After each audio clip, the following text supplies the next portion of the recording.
This channel does not promote any violent, harmful, or illegal activities. All content provided by this channel is meant for an educational purpose only. যারা আন্দোলনকারী, যারা চিকিৎসক পড়ুয়ারা রয়েছেন, যারা junior ডাক্তাররা রয়েছেন, তারা কি বলছেন শুনবো।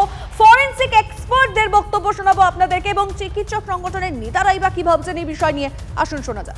UEM Jaipur is a perfect target for prospective students aspiring for good jobs, good education with future-ready skills.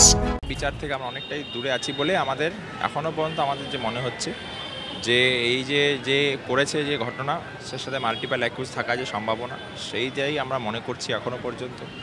তাহলে এই যে তারা দোষীরা এখনো হাসপাতালে হয়তো ঘুরে বেড়াচ্ছে, তাহলে আমাদের মেয়েরা এখনো সেফ সিকিউর নয়।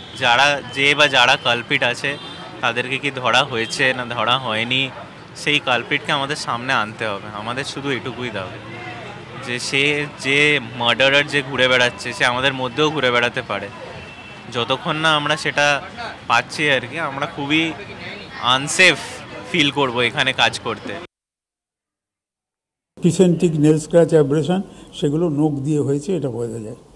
যে করছে এই অ্যাসাল্টগুলো তার হাতের নখের থেকে এই জিনিসগুলো হয়েছে। এই থেকে বোঝা যায় যে আরেকজন কেউ আর একাধিক ব্যক্তি করে থাকে।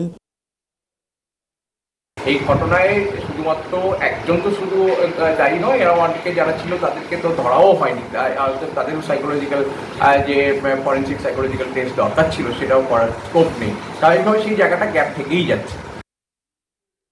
যেদিন এই ঘটনাটি ঘটে সেই দিন সকাল থেকে গভীর রাত পর্যন্ত এখানে এমন কিছু চরিত্র উপস্থিত ছিলেন যারা কোনোভাবেই সরকারি কোনো পদে নেই, যারা কোনোভাবেই আরজিকরের সঙ্গে যুক্ত কেউ নয়। তাদের সঙ্গে স্বাস্থ্য প্রশাসনের সর্বোচ্চ কর্তা, আমাদের রাজ্যের কলকাতার যিনি পুলিশের সর্বোচ্চ কর্তা, তারা প্রত্যেকে এখানে উপস্থিত ছিলেন এবং তারা উপস্থিত থেকে সারাদিন কি করেছেন। মৃতদেহের যখন যে শেষকৃত্য সম্পন্ন হয়, এফআইআরের সময়টা তারপরে দেওয়া হয়েছে।